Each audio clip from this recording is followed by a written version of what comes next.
Billionaire dad watches waitress help his son. What he does next will shock you. The night began like any other, with the hiss of grease on a hot griddle and the low murmur of a country ballad leaking through the kitchen radio. Claire Evans moved through the diner like she had 1,000 nights before, her body fluent in the choreography of closing. Each wipe of the counter, each flipped chair, every rinsed mug was part of a ritual that had kept her afloat since the world fell apart 5 years ago. Outside, rain drummed against the windows, pooling in the parking lot and drawing halos around the neon, open, sign that flickered tiredly above the door. Claire had already counted the till, locked the back fridge, and slipped on her frayed denim jacket when she saw him. The boy sat just beyond the glow of the neon, still and small in a battered wheelchair. His head was down, wet bangs clinging to his pale forehead. The blanket across his lap was soaked through, and his thin arms trembled against the cold. No adult in sight. No umbrella. Just the boy and the storm. Claire didn't hesitate. She never had, not when it mattered. She pushed the door open, letting in a gust of wet air that made the bell above her head shudder. "Hey there," she called gently, her voice soft but firm as she stepped into the rain. "You all right, hon?" The boy looked up, startled but silent. She crouched beside him, rain seeping into her sleeves. "Let's get you inside." Inside, she peeled the drenched blanket from his lap and wheeled him toward the radiator. Steam hissed against the chill as she fetched a towel from the back. She handed it to him with a quiet smile, then disappeared briefly and returned with a grilled cheese sandwich, cut diagonally, and a steaming cup of cocoa. "My grandma used to say hot cheese could fix anything," she said. Not sure she was right, but it never hurts to try. The boy hesitated, then took a bite, his hands trembling. "Jake," he whispered, barely audible over the rain. "My name's Jake." Claire nodded but didn't press. "Well, Jake, you're safe here."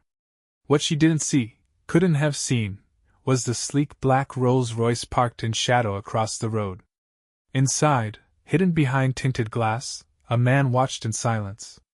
Nathan Burke, CEO of Burke Holdings and architect of one of the largest real estate empires in the country, was not a man prone to sentiment. He dealt in blueprints, returns, and leverage. He had not built his empire by indulging in softness. And yet, as he watched his son warm himself by a stranger's kindness, something in him shifted. Jake had only been alone for 40 minutes. A call had run over, and Burke had underestimated the storm. It wasn't the first time he'd prioritized business over presence, but tonight, for the first time, he saw the cost. Not in dollars. In his son's eyes.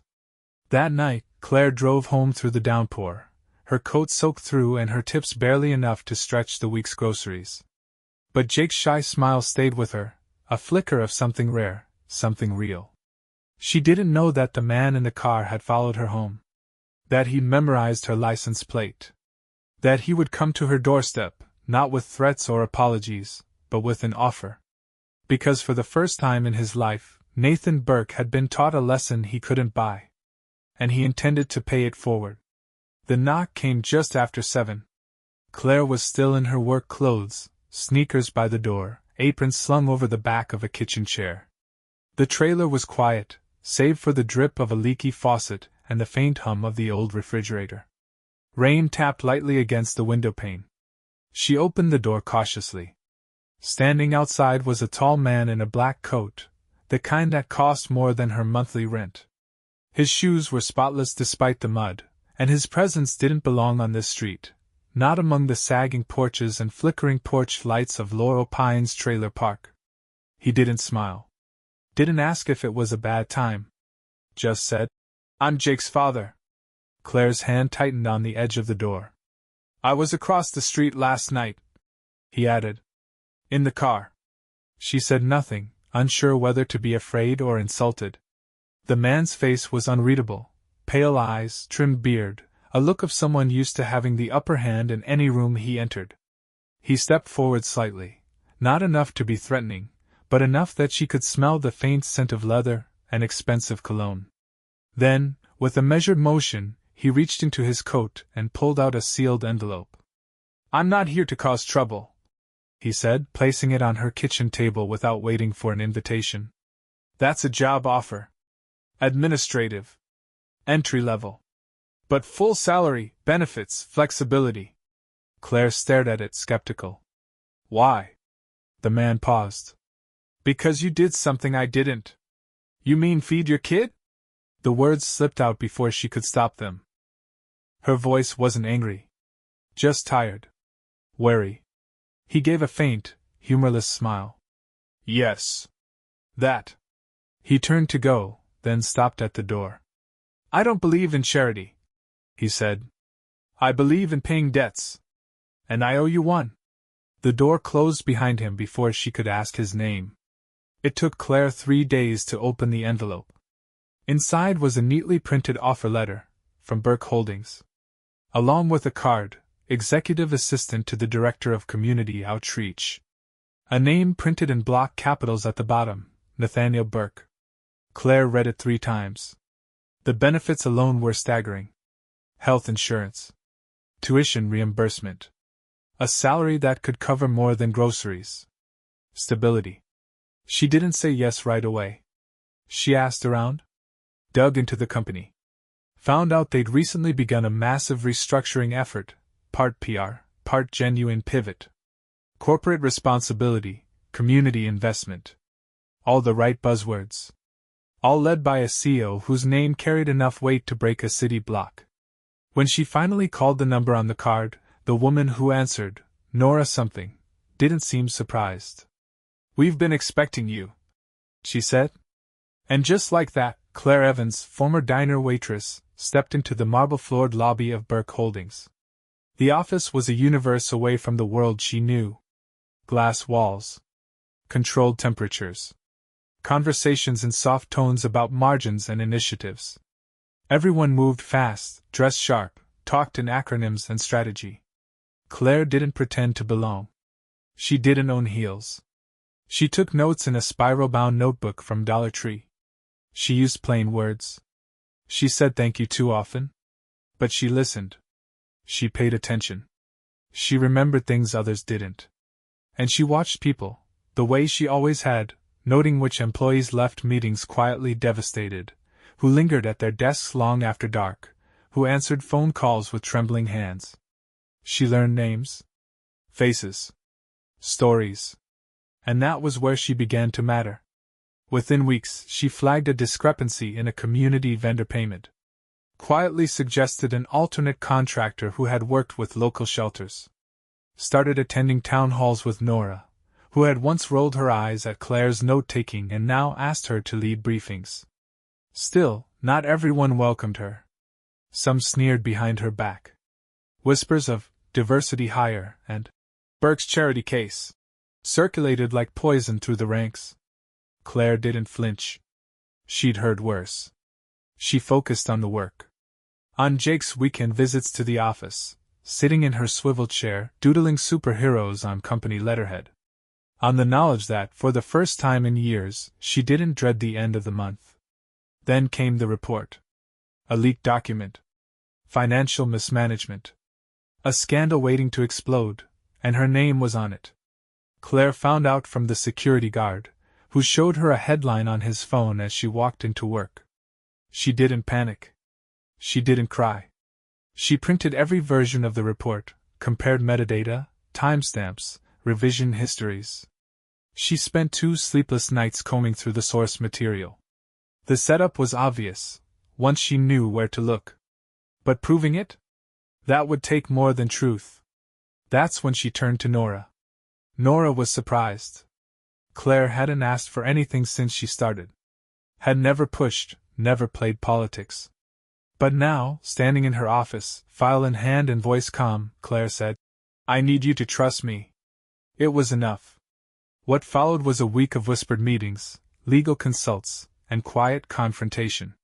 The real culprit, a senior executive whose polished image masked desperation and carelessness. He'd altered the report, placed her name on it, hoping no one would look too closely. He didn't expect Claire to fight back. He didn't expect her to win. But she did. And when the board met for final review, it wasn't Claire who walked out in disgrace. It was him. That night, Claire sat alone on a bench near the office fountain, watching the water shimmer under the courtyard lights. Her hands trembled, not from fear, but from something deeper, the kind of strength that only surfaces when everything is nearly taken from you. She thought of Jake. Of Nathan Burke's cold eyes the night he showed up at her trailer. And for the first time, she realized, this wasn't just a job anymore. It was a beginning. The morning after the boardroom confrontation, Claire arrived at work to find a small envelope on her desk. No name. No handwriting. Inside, a single note, typed, not printed, on cream paper. Storms show us who's anchored. Stay the course. N. She folded it once and tucked it into her wallet. In the weeks that followed, the atmosphere at Burke Holdings shifted. Subtly. Some colleagues began to greet her with nods of acknowledgement. Others still avoided eye contact, their discomfort evident. But the tide had turned. She wasn't an outsider anymore. Claire never asked to be promoted. She didn't angle for credit. But when Nora was elevated to Chief Strategy Officer and the role of Director of Community Outreach opened, Nathan Burke made the appointment personally. He didn't say much when he offered it, just looked at her across the long conference table, fingers steepled, eyes unreadable. You understand people, he said simply. We need more of that. She accepted. The new office was larger, with floor-to-ceiling windows overlooking the skyline. Claire added small touches over time, a framed photo of Jake on her desk, a ceramic mug shaped like a sunflower, a handwritten thank you note from a shelter director she'd worked with. She didn't change, not really. She still packed her lunch in reused containers. Still wore sensible shoes. Still kept her son's drawings pinned to a corkboard behind her chair. But the pace changed. The stakes rose. And slowly, so did her influence. It was Claire who pushed for the community apprenticeship program, giving underrepresented youth a pathway into corporate careers.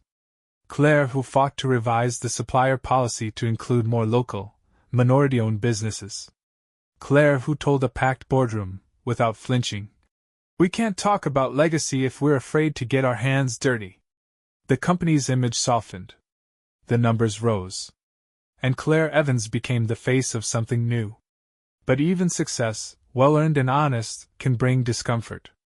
One evening, after a long day of negotiations with the skeptical city council, Claire found herself in the company's underground garage. The elevator doors slid open, and there he was. Nathan Burke. He looked as he always did, composed, sharp, solitary. Director Evans, he greeted, nodding slightly. Mr. Burke. A beat of silence passed. The air smelled faintly of oil and rain. He studied her. Do you believe in fate? He asked, his voice low. She gave him a look, half challenge, half curiosity. I believe in decisions. And consequences. A corner of his mouth lifted. Fair enough. They didn't talk often. Their relationship wasn't warm, exactly. But it was built on a quiet, mutual recognition, forged not in favor, but in fire. He reached into his coat and handed her a small, folded brochure. We're building a youth center. I want you to oversee it. Claire opened it slowly. The rendering showed a bright, modern facility, ramps, wide doors, adaptive equipment. The logo at the top read, the Burke Evans Foundation. She looked up sharply. My name's on this. It should be, he said. It only exists because of what you did. I'm not comfortable with. This isn't about comfort, he cut in. It's about truth. Claire hesitated. Jake? Nathan's expression softened barely. He asked if he could help design the reading room. Said it should be near the windows. For the sun. Her throat tightened. I want him to see what kindness builds, Nathan added. I want him to remember. Claire looked down at the brochure again. Her name, etched in print beside his. Not as an ornament. As a builder. She nodded. I'll do it, she said. The next months blurred into a flurry of plans, permits, and partnerships. Claire threw herself into the project, walking the site in boots, sitting in planning meetings, visiting special needs schools to understand what mattered. She worked late, missed dinners, brought Jake to the office when she had to. He didn't mind. He said the center felt like it was his, too. The opening day arrived on a crisp, clear Saturday morning. Claire stood beside Jake on the small outdoor stage, wearing a navy blue suit that felt strange but fitting. Her hands trembled slightly as the crowd gathered, city officials, families, colleagues, even Nora, smiling proudly from the front row. Then came the moment. The curtain dropped from the wall behind them, revealing the Foundation's official plaque. The Burke Evans Youth Center. Built in partnership to serve futures once overlooked. The crowd applauded. Claire felt Jake's hand slip into hers. She looked out and caught sight of Nathan Burke standing just beyond the edge of the crowd, watching, not smiling, not speaking, but present. And for the first time since that rainy night outside the diner, she allowed herself to think that maybe, just maybe, something good had come full circle. This was no longer about luck. It was legacy. Claire had never been one to enjoy the spotlight. In the days after the youth center's opening, her name appeared in headlines, modest ones, local business sections mostly, profiles tucked between financial updates and cultural calendars. But the phone calls came quickly. Invitations. Speaking panels. Award nominations. She accepted a few. Declined more. Because while the attention felt validating, it also felt like a trick, like the world had decided she was worthy only after the Foundation's seal of approval. As if the years she spent pouring coffee and raising a son alone were somehow invisible, until a building bore her name. One morning, while reviewing a draft for a new internship initiative, Claire's assistant popped her head in. "You have a visitor." "No appointment." Claire glanced at the clock. "Who?" The assistant hesitated. "A woman. Says she used to work at the diner. Wants to talk." Curious, Claire stepped into the lobby, and there she was. Marie. Graying at the temples now, still in her fast food uniform, eyes wide in disbelief. "Claire Evans?" Marie whispered. Claire smiled. "Hi, Marie." They embraced awkwardly, a collision of two lives that hadn't intersected in nearly 3 years. "I saw your face in the paper," Marie said. "Didn't believe it at first." "I didn't either," Claire admitted. They sat in a nearby conference room, white walls, glass doors, and bottled water. Marie stared around as if visiting another planet. "You were always kind," she said. "But quiet. Didn't think you had it in you." Claire let the comment pass without bitterness. "Neither did I. What brings you here?" Marie shifted in her seat. I got laid off. Diner closed 2 weeks ago. New developers bought the land. They're putting in a complex." Claire felt the ache in her chest before the words formed. That diner, her last tether to a former life, gone. Wiped out like it had never been. Marie pulled a crumpled resume from her purse. "I've been trying. But I'm 53. No degree. No references that matter. Figured maybe you could." Her voice faltered. Claire took the resume gently. "I'll see what I can do." She did more than that. Within a week, Marie had a part-time job at Burke Holdings, front desk administration for a warehouse facility the company was renovating. Modest pay. Benefits. A start. Claire didn't tell anyone how she knew Marie. Didn't explain why she insisted the older woman be given a chance. She just made sure the email reached the right person, worded just right, firm, professional, confident. Unwritten rules she was learning often had less to do with merit and more to do with who had the language to make others listen. That knowledge came at a cost. Later that month, Claire was invited to attend an executive retreat, a weekend in upstate New York, meant for strategic alignment and culture strengthening. She hesitated, uncertain. Jake would be with his grandparents that weekend. Nora encouraged her to go. So she did. The resort was beautiful, pine-wooded hills, crystal-clear lakes, catered meals. The first day passed in workshops and team-building exercises.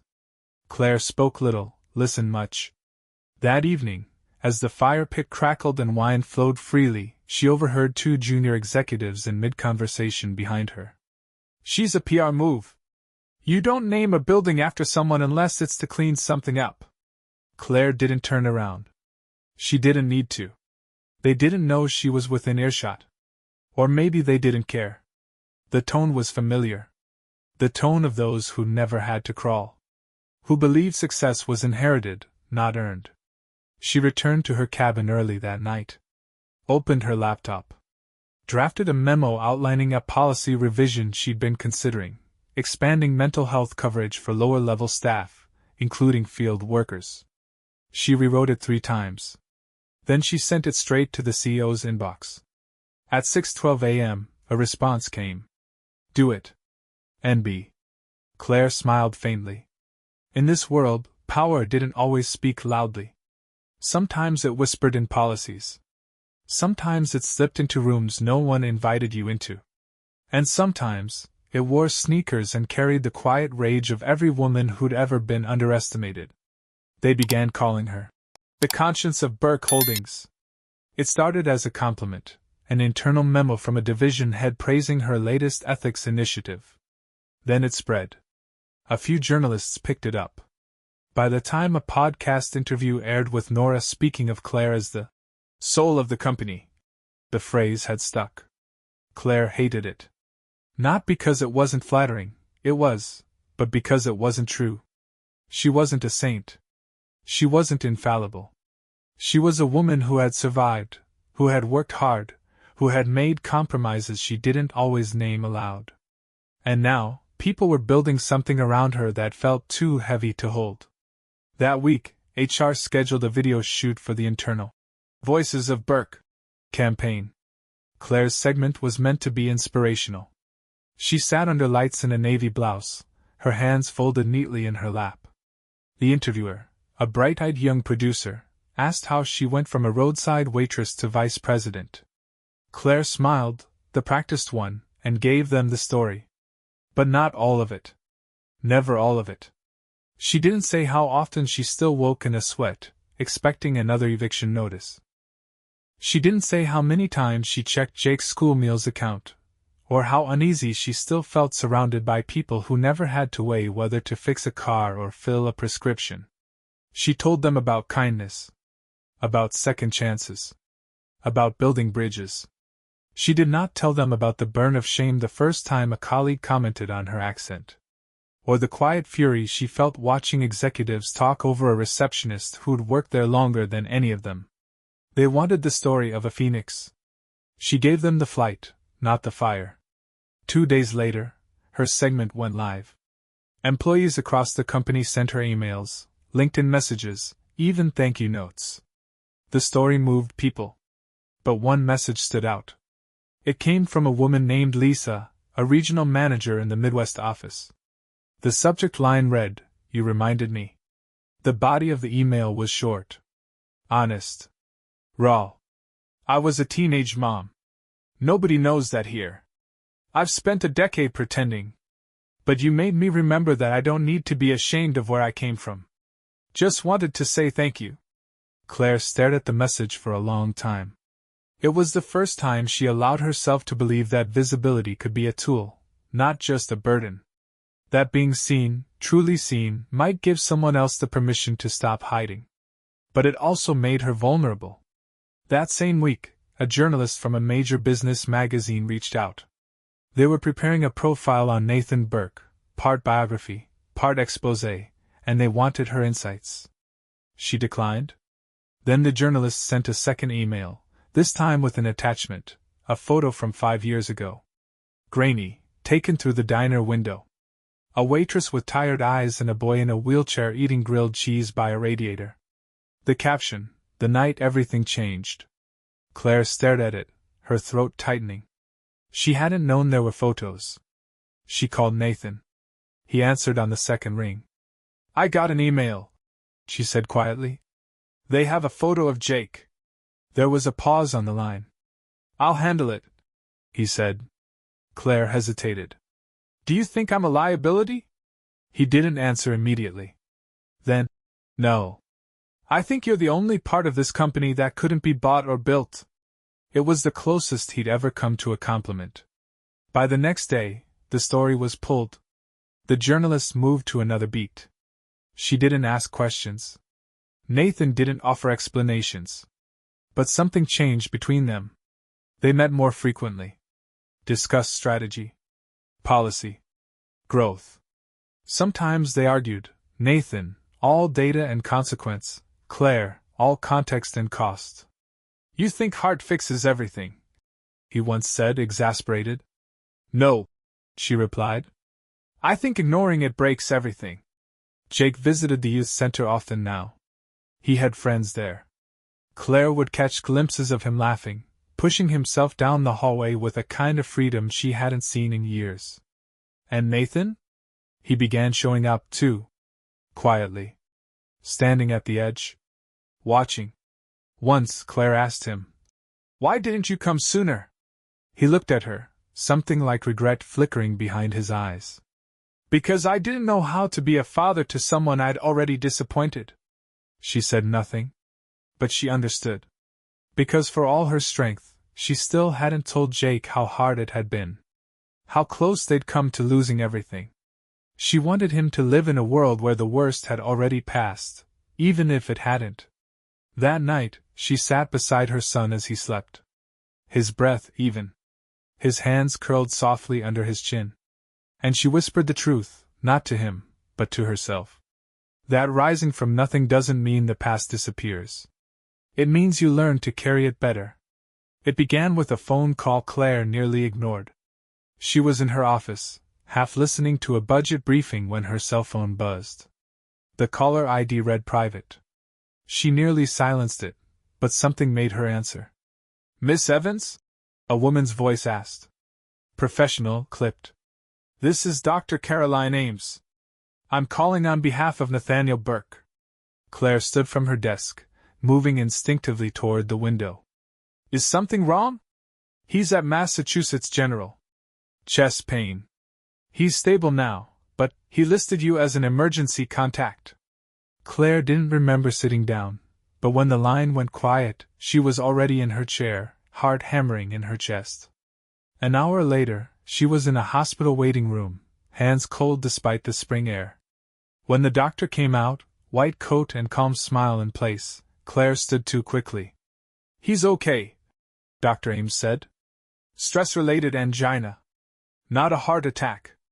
But it was close." Claire exhaled sharply. "Thank you?" he asked. "For you?" Nathan looked smaller in the hospital bed. Less untouchable. The four in his arm, the monitor's slow, steady beep, all of it stripped away the mythology that surrounded him. When he saw her, he tried to straighten. She put a hand on his shoulder. "Don't." He relaxed. Or maybe just gave up pretending. "I didn't want Jake to know," he said quietly. Claire pulled the visitor's chair closer. "He won't. Not from me." They sat in silence for a moment. "This is what happens when you spend your life climbing," he muttered, "and forget to stop." Claire studied him.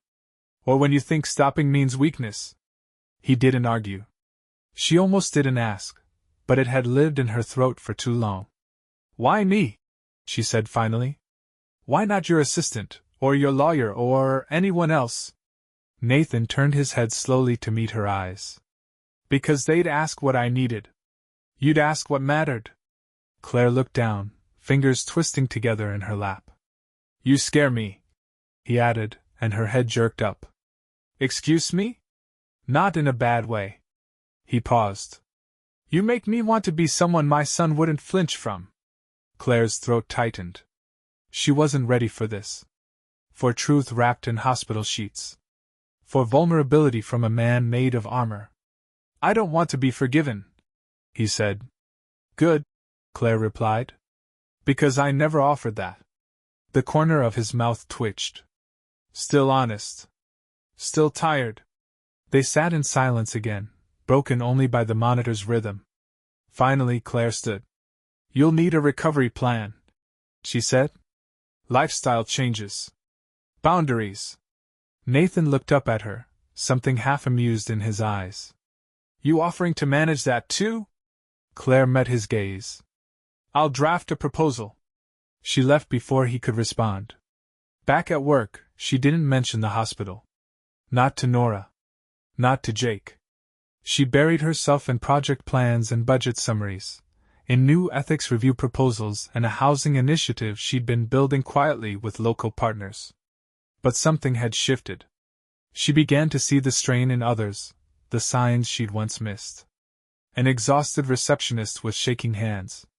A young intern too afraid to ask for time off. Claire paused now. Asked? Intervened. Not with pity. With precision. Because she'd learned that behind every polished title was a body, fragile, flawed, trying its best. One evening, as the last light bled from the sky, Claire found herself outside the youth center. Jake was inside, helping organize donated books. She stood alone, looking up at her name etched into the stone. She didn't feel triumphant.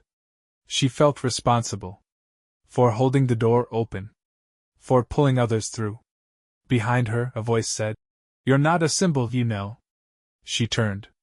Nathan stood by the sidewalk, looking healthier, a coat draped over one arm. "People will try to make you one," he continued. "But that's not what they need." Claire raised an eyebrow. "What do they need?" "Someone who remembers what it's like to be invisible." She studied him for a long moment. "You remembering too?" she asked. He nodded. "Every day." They didn't speak again that evening. Just stood beside one another as the wind picked up and laughter drifted through the windows of a building they had built, not from wealth, not from legacy, but from the fragile, fierce work of trying. Of staying. Of becoming something new. It was Jake who answered the door. Claire had just returned from a late board meeting, her coat still damp from the sudden spring downpour, a folder tucked under her arm. She barely had time to toe off her shoes when she heard his voice from the front hallway. "There's someone here for you." Something in his tone made her pause. When she turned the corner, she froze. A woman stood in the doorway. Late 60s. Elegant, though understated. Her coat was tailored. Her heels low. Her presence deliberate. "Miss Evans," she said with a nod. "I'm Evelyn Burke. Nathaniel's mother." The name landed like a weight. Claire glanced at Jake, who stood beside the visitor, eyes wide. "Jake," she said gently, "can you grab your sketch pad and head to your room for a bit?" He obeyed, reluctantly, his gaze flicking between the two women. Once the hallway fell silent, Evelyn stepped inside without invitation. Claire didn't stop her. "I wasn't sure how else to approach you," Evelyn said, glancing around the modest living room.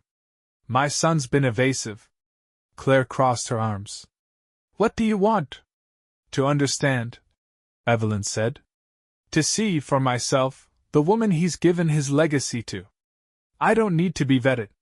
"No," Evelyn replied. "But Nathan needs to be understood. And you're part of that now."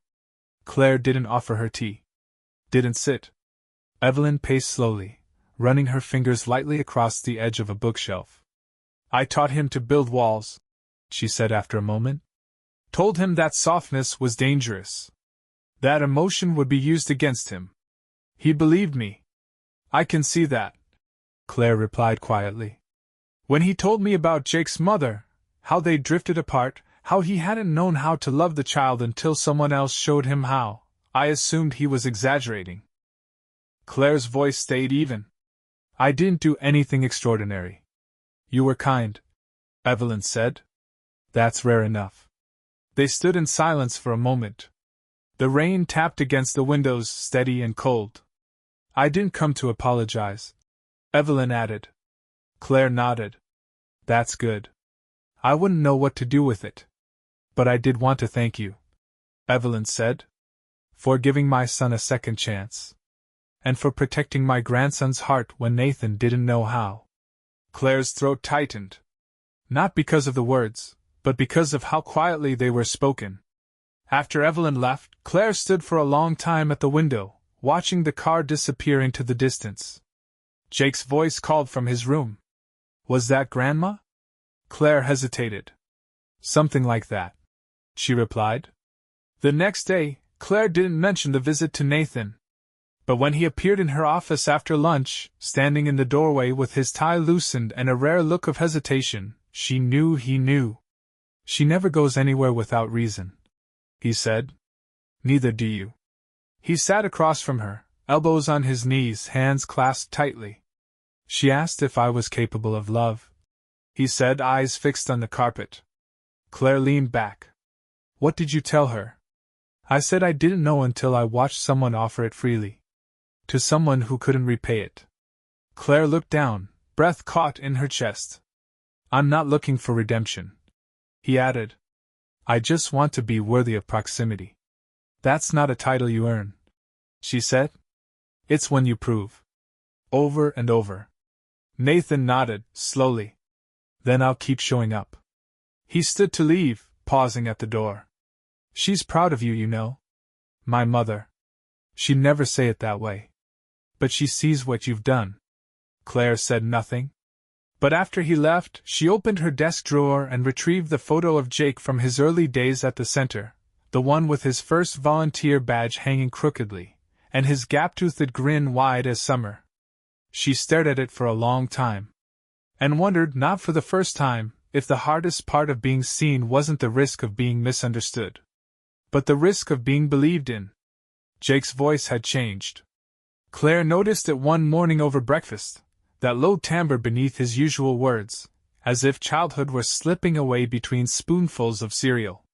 He sat across the table, hunched over his sketch pad, designing a new mural for the youth center's back wall. It's for the sensory room, he explained. I want it to feel like you're walking into quiet. Claire smiled, marveling not for the first time at how precisely he could describe things most people couldn't name. That's beautiful. Jake didn't look up. I've been thinking about architecture. Her smile faltered just a little. Like as a career, he continued. Places that include everyone. Ramps that don't look like afterthoughts. Spaces that invite people instead of reminding them they don't belong. Claire nodded, heart full and aching. Later that day, she stood at the edge of the youth center construction site, phase 2 of the expansion underway. Workers shouted over drills, and a crane swung overhead, its steel cargo dangling like some careful ballet. She watched it all with a strange stillness. These were the moments she once longed for. Now they arrived with a complexity she hadn't expected. Because growth, she had learned, meant letting go. Of control. Of narratives. Of the quiet safety and invisibility. Nora met her there, boots muddy and clipboard in hand. We're ahead of schedule, Nora said. Your kid's sketch is taped up inside the design trailer. Foreman won't shut up about how that boy sees what grown men miss. Claire chuckled. He gets that from his father. Nora raised an eyebrow. Claire shook her head. Not Nathan. Jake's biological father. Whoever that might have been. He never stayed long enough to find out. Nora's voice softened. You ever think about reaching out? Not anymore, Claire said. Jake has what he needs. And so do I. They walked the site together. Talked about logistics. Grant deadlines. Upcoming interviews. But underneath it all, Claire felt it, the slow, inevitable transition from survival to legacy. She wasn't just holding doors open now. She was building them. The envelope was thick, official, and arrived by courier. Claire found it on her desk one quiet Friday morning. No return address. Just her name, in simple type. Inside were legal documents, proposed bylaws, trust structures, legacy designations. At the bottom of the stack, one page, hand-signed. In the event of my death or incapacitation, I appoint Claire Evans as legal guardian and trustee for my son, Jacob Nathaniel Burke. Her hands didn't tremble. They didn't have to. Because this wasn't a surprise. It was confirmation of a truth they'd never said aloud. That trust, when earned over time, becomes stronger than blood. That afternoon, she walked into Nathan's office without knocking. He was standing by the window, back straight, but hands tucked behind him like a man preparing for a fight. "You should have told me," Claire said. "I didn't want to make it a burden." "You made it a responsibility." Nathan turned. "There's a difference?" Claire crossed her arms. "Yes. Responsibility is duty. Burden is fear. You don't get to choose one and pretend it's both." He looked tired. Older than usual. There was no performance in his face, just weariness, and a kind of resignation. "The truth is, I won't live forever. And I've spent so much of my life building structures I could control, buildings, deals, distances. But none of it means anything if I don't make peace with who I trust to hold what I'll leave behind." Claire sat down across from him. For a long time, she said nothing. Then, "I'll sign.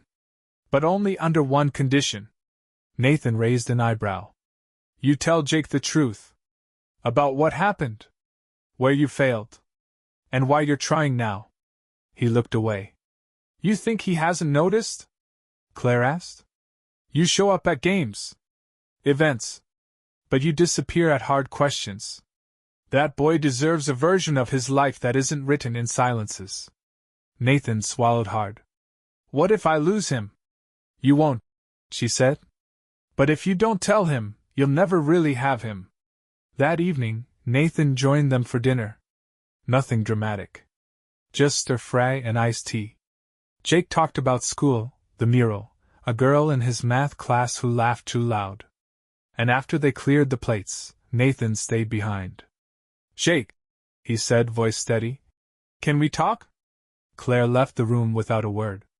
She stood on the porch, arms wrapped around herself, listening to the hum of traffic, the rustle of leaves. Through the window, she saw them sitting on the couch.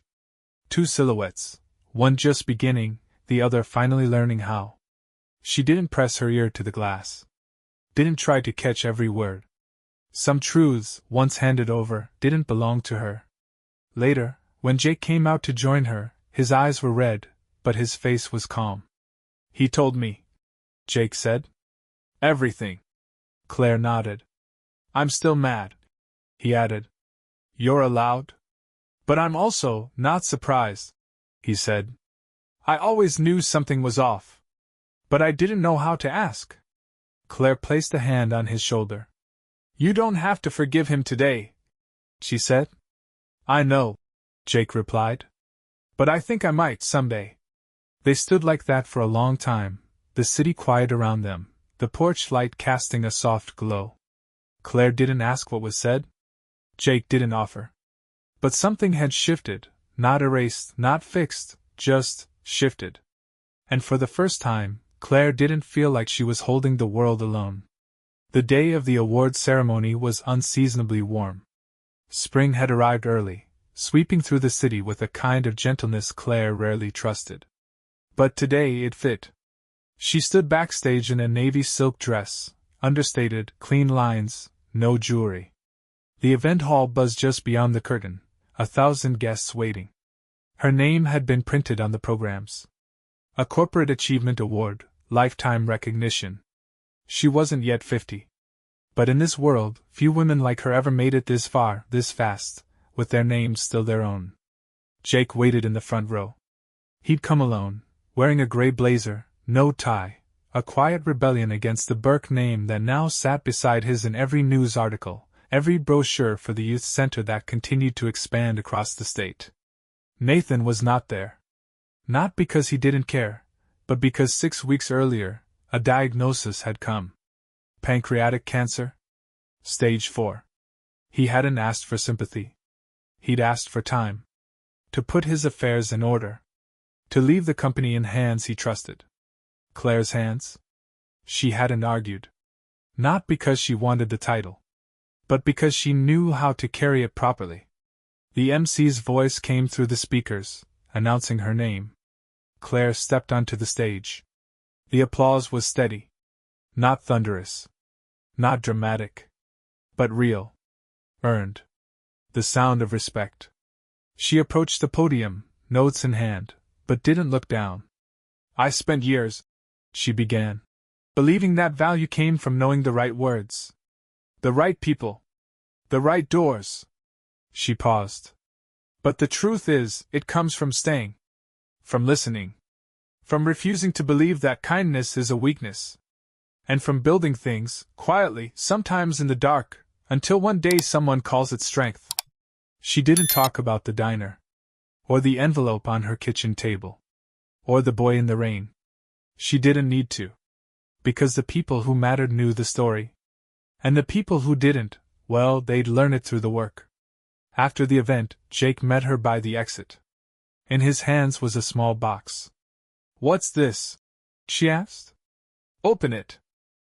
Inside was a silver pin, the logo of the Burke Evans Foundation, now engraved into city walls, program grants, and thousands of ID badges across youth centers around the country. "Figured you'd need one," he said, "since they're giving them to everyone else." Claire laughed, her throat tight. Jake grinned. "You always said legacy isn't what you leave.